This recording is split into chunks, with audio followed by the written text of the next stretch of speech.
नमस्कार। चलिए आज बात करते हैं हरिहर काका की। एक ऐसी दर्द भरी कहानी जो हमें ये सोचने पर मजबूर कर देगी कि जब बात संपत्ति और रिश्तों की आती है तो आखिर इंसानियत कहाँ जाकर खड़ी होती है।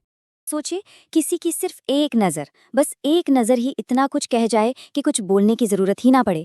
कहानी की शुरुआत ही होती है एक ऐसी खामोशी से जो हज़ारों अल्फाजों से ज़्यादा भारी है। जब लेखक हरिहर काका से मिले तो उनकी आंखों ने वो सारा दर्द बयां कर दिया जो उनकी ज़ुबान शायद कभी नहीं कर पाती। उनकी उस चुप्पी में एक पूरी की पूरी त्रासदी छिपी हुई थी। तो चलिए अब कहानी के उस हिस्से में चलते हैं जहां से असल में इस पूरे तूफान की शुरुआत हुई। देखते हैं कि कौन थे हरिहर काका और क्या थी वो जमीन जो उनकी सारी मुसीबतों की जड़ बन गई। तो कौन थे हरिहर काका? देखिए, वो एक बुजुर्ग आदमी थे। उनकी अपनी कोई औलाद नहीं थी, पत्नी भी नहीं थी। वो अपने 3 भाइयों और उनके परिवारों के साथ रहते थे। मतलब एक तरह से उन पर ही निर्भर थे। और शुरुआत में परिवार वाले उन पर ज्यादा ध्यान नहीं देते थे। मतलब एक तरह से उपेक्षित थे।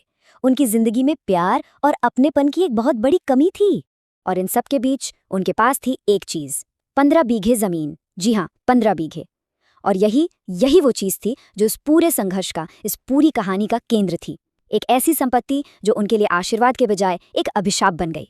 एक ऐसा खजाना जिसे हर कोई बस हड़पना चाहता था। जैसा कि मैंने कहा, शुरू में तो अपने ही घर में उनकी कोई कद्र नहीं थी। उन्हें बस बचा खुचा खाना दे दिया जाता। सोचिए, बीमार पड़ते तो कोई पूछने वाला तक नहीं होता। और यही अकेलापन, यही अनदेखी आगे चलकर उस लालच की आग को हवा देने वाली थी जो सबको जलाकर राख कर देती। अब देखिए, यहाँ से कहानी में 2 बड़े खिलाड़ी मैदान में उतरते हैं। एक तरफ उनका अपना परिवार और दूसरी तरफ धर्म और आस्था। गांव की ये 2 सबसे बड़ी ताकतें, और दोनों का निशाना एक ही था, हरिहर काका की कमजोरी और उनकी वो कीमती जमीन। तो पहले खिलाड़ी से मिलते हैं। ये है ठाकुरबाड़ी, गांव का एक बहुत बड़ा, बहुत प्रभावशाली मंदिर। इसको चलाने वाला था एक शक्तिशाली और कह सकते हैं चालाक महंत। ऊपर से तो ये जगह आस्था का केंद्र थी, पर बहुत जल्द इसका असली लालची चेहरा सबके सामने आने वाला था। और महंत ने अपना दांव खेला। जैसे ही उसे पता चला ना कि परिवार वाले काका को नजरअंदाज कर रहे हैं, उसने तुरंत धर्म और मोक्ष का जाल फेंका। काका से कहा, जमीन ठाकुरबाड़ी के नाम कर दो, सीधे बैकुंठ को प्राप्त करोगे। मतलब उसने काका के अकेलेपन और उनकी आस्था को ही अपना हथियार बना लिया। और फिर जो हुआ वो कमाल का था। अचानक से काका की पूंछ बढ़ गई। दोनों तरफ से होड़ लग गई उन्हें लुभाने की। एक तरफ महंत थे जो मोक्ष, सम्मान और स्वर्ग का लालच दे रहे थे, तो दूसरी तरफ उनके भाई जो अचानक से बढ़िया बढ़िया खाना खिलाने लगे, देखभाल करने लगे। प्रस्ताव 2 थे, पर मकसद मकसद तो एक ही था, काका की जमीन। लेकिन हरिहर काका ने जब अपनी जमीन किसी को भी देने से साफ मना कर दिया तो कहानी ने एक बहुत ही भयानक मोड़ लिया। यहाँ से दोनों पक्षों के चेहरों से वो प्यार और सम्मान के नकाब उतर गए।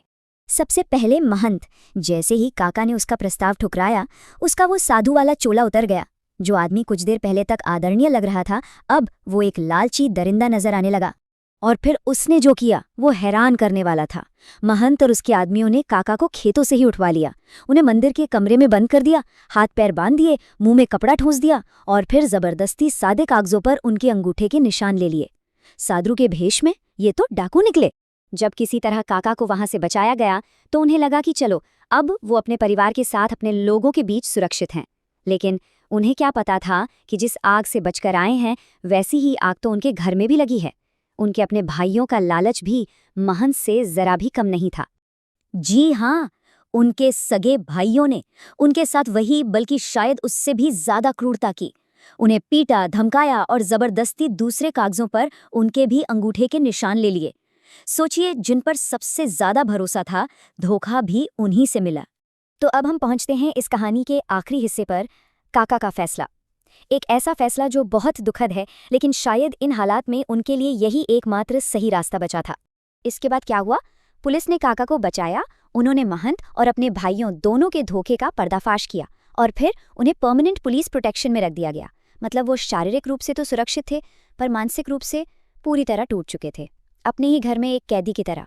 और सबसे बड़ी विडंबना देखिए, उनकी सुरक्षा का जो खर्च था वो भी उन्हीं के पैसों से दिया जा रहा था। तो अब सवाल ये उठता है कि जब समाज के 2 सबसे बड़े स्तंभ यानी परिवार और आस्था, दोनों से ही इतना बड़ा धोखा मिले, तो हरिहर काका आखिर करते भी तो क्या करते? उनके पास क्या रास्ता बचा था? और उन्होंने एक फैसला किया किसी पर भरोसा न करने का। उन्होंने तय कर लिया कि जीते जी वो अपनी ज़मीन किसी के भी नाम नहीं करेंगे, न महंत न भाई, किसी के नाम नहीं। उनकी खामोशी, उनका ये मौन ही अब उनकी सबसे बड़ी ढाल बन चुका था। और अंत में उनका ये कहना कि जीते जी वो अपनी जायदाद भाइयों को भी नहीं लिखेंगे, वरना वो दूध की मक्खी हो जाएंगे। मतलब समझते हैं इसका? दूध की मक्खी, जिसे ज़रूरत खत्म होते ही निकाल कर फेंक दिया जाता है। हरिहर काका समझ गए थे कि जब तक ज़मीन उनके पास है तभी तक उनकी कीमत है। और यही इस कहानी का सबसे कड़वा लेकिन सबसे बड़ा सच है कि कभी कभी आत्मसम्मान और अपने अधिकारों की रक्षा हर रिश्ते से बड़ी हो जाती है।